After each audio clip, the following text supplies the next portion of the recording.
नमस्कार दर्शक बंधु, चलतु जानिनेबा आजिर 20टी अनुचिंता विषय रे।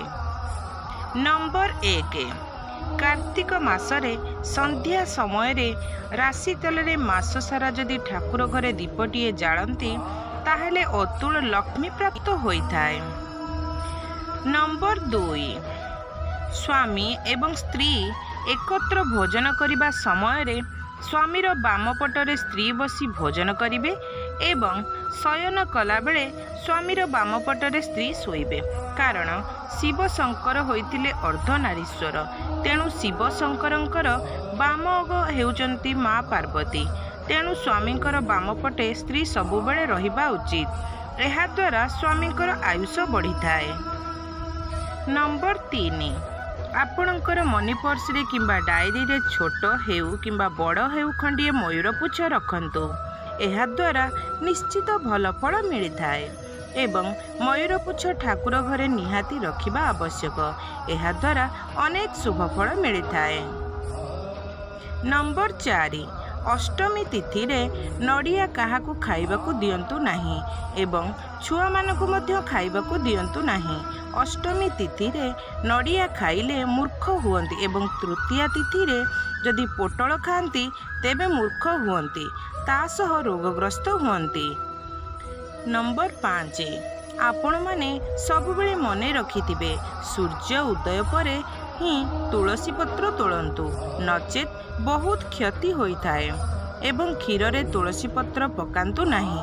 ता सहित क्षीर सहित केबे तुलसी पत्र खाआंतु नाही, एहा स्वास्थ्य पई क्षतिकारक होइथाए।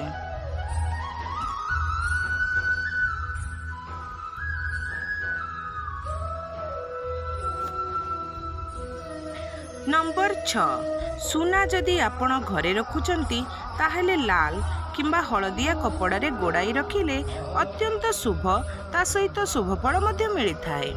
नंबर 7, सकाळू घर झाड़ू नहेबा पर्यंत कौनसी खाद्य खांतु नाही। सकाळ बासी काम सारी खाइबा उचित। एहा द्वारा घरर मंगल हेबा सहित स्वास्थ्य पई हितकारी मध्य होइथाए। नंबर 8, नारी ऋतुमती हेबार चतुर्थ दिन, षष्ठ दिन, अष्टम दिन, दशम दिन एवं 12 दिन रे जदि स्वामी स्त्रींकर मिलन हुए किंबा स्त्रीर गर्भ रहे ताहेले सेही गर्भरे निश्चित पुत्र संतान ही जन्म होइथाए। नंबर 9, स्त्री लोक माने राति रे सोइबा बेले चुट्टी खोला कर रखंतु नाही एवं ता सहित सबु बासन राति रे माजंतु। राति रे ओइठा बासन रखंतु नाही, एहा द्वारा लक्ष्मी छड़ा दोष लागि थाए। नंबर 10, पुरुषर डाहाण हाथ पापुली एवं नारीर बाम हाथ पापुली कुंडाई हेले अल्प दिन मध्यरे धन प्राप्ति होइथाए। नंबर 11, अमावास्या परदिन प्रतिपद परदिन हेउची द्वितीया। एही दिन रे द्वितीया चंद्र आकाशर पश्चिम पटरे संध्या 5 ରୁ 7 भितरे अल्प समय पई आसंती। जदि आपण एही 7टी द्वितीय चंद्र दर्शन करी जहा मनस्कामना मागंती निश्चय पूरण हेबो एवं आपणक पई निश्चय मंगल हेबो। नंबर 12, सोरिष तेल रे सिंदूर गोलाई मुख्य द्वारर टोपाटीए लगाइले से लोक गरीब थिले मध्य धन वृद्धि होइथाए। नंबर 13, जदि हाथरू लुण तले पड़ी जाए ताहेले बहुत अशुभ होइथाए। नंबर 14, घरर द्वार मुहरे बसाइथिबा कलशरे पानी पूर्ण करंतु, सेथिरे 1 टोपा क्षीर एवं गोटिए धान पकांतु। आपण जेतेबेले घरू बाहरी बाहरकू जाउछंती जदि सेही कलश को मुंडिया मारी बाहरकू जांती ताहेले बकेया अर्थ आपणको मिलिबो। जेउ अर्थ मिलु नथिबो सेही अर्थ अति शीघ्र मिले जिवो।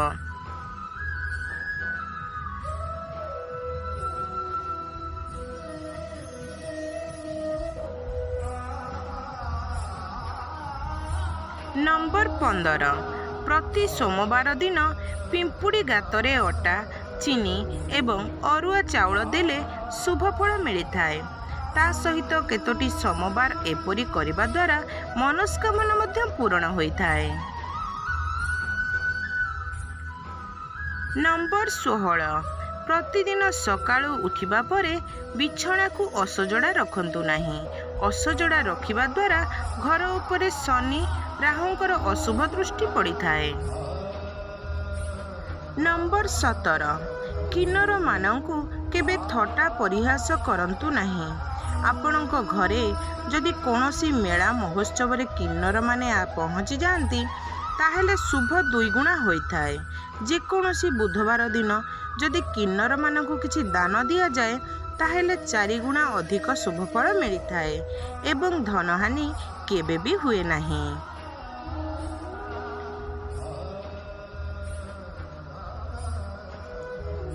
ନମ୍ବର 18, ସୂର୍ଯ୍ୟ ଉଦୟ ସମୟରେ ଯଦି କାଉ ଘରର ପୂର୍ବ କିମ୍ବା ପଶ୍ଚିମ ଦିଗରେ ବସି ରାବିଥାଏ ତାହେଲେ ବହୁତ ଶୁଭଫଳ ବା ଶୁଭ ସମ୍ବାଦ ପ୍ରାପ୍ତ ହୋଇଥାଏ।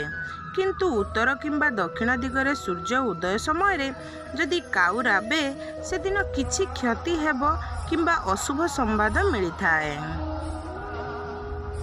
ନମ୍ବର 19, ବିବାହ ପରେ ଝିଅ ବିଦା ହେବା ସମୟରେ ଯେତେବେଳେ ଝିଅ ଶାଶୁଘର ଯିବ ସେତେବେଳେ ଗୋଟିଏ ପିତ୍ତଳ ଢାଳରେ କିଛି ହଳଦୀ ପାଣି ନିଅନ୍ତୁ ଏବଂ ସେହି ଜଳପୂର୍ଣ୍ଣ ଢାଳଟିକୁ ଝିଅ ମୁଣ୍ଡର ଚାରିପଟରେ 3 ଥର ବୁଲାଇ ଦିଅନ୍ତୁ ଏବଂ ସେହି ହଳଦୀ ପାଣିରୁ ଟିକେ ନିଜ ଘରକୁ ଛାଟି ଦିଅନ୍ତୁ। ତା ସହିତ ଆଉ ଟିକେ ହଳଦୀ ପାଣି ଝିଅ ଉପରକୁ ଛାଟି ଦିଅନ୍ତୁ। ଏପରି କରିବା ଦ୍ୱାରା ଝିଅ ତାର ଶାଶୁଘରେ ସୁଖ ଶାନ୍ତିରେ ରହିଥାଏ। ନମ୍ବର 20, ଦୀପ ଜାଳିଲା ସମୟରେ ଦୀପରୁ ଆଉ ଗୋଟିଏ ଦୀପକୁ ଲଗାଇବେ ନାହିଁ ଏବଂ ଦୀପରୁ ଧୂପକାଠି ଲଗାନ୍ତୁ ନାହିଁ। ମନେ ରଖନ୍ତୁ, ଗୋଟିଏ ଦୀପ ଜଳୁଛି ଆଉ ଗୋଟିଏ ଦୀପ ଜାଳିଲେ ଦିଆସିଲି କାଠି ମାରି ଜଳାନ୍ତୁ, କିନ୍ତୁ ଦୀପରୁ ଦୀପ ଲଗାନ୍ତୁ ନାହିଁ। ଏହାଦ୍ୱାରା ଘରର ଅମଙ୍ଗଳ ହୋଇଥାଏ। ବନ୍ଧୁଗଣ, ଯଦି ଆପଣଙ୍କୁ ଭିଡ଼ିଓଟି ଭଲ ଲାଗିଥାଏ ତାହେଲେ ନିଶ୍ଚିତ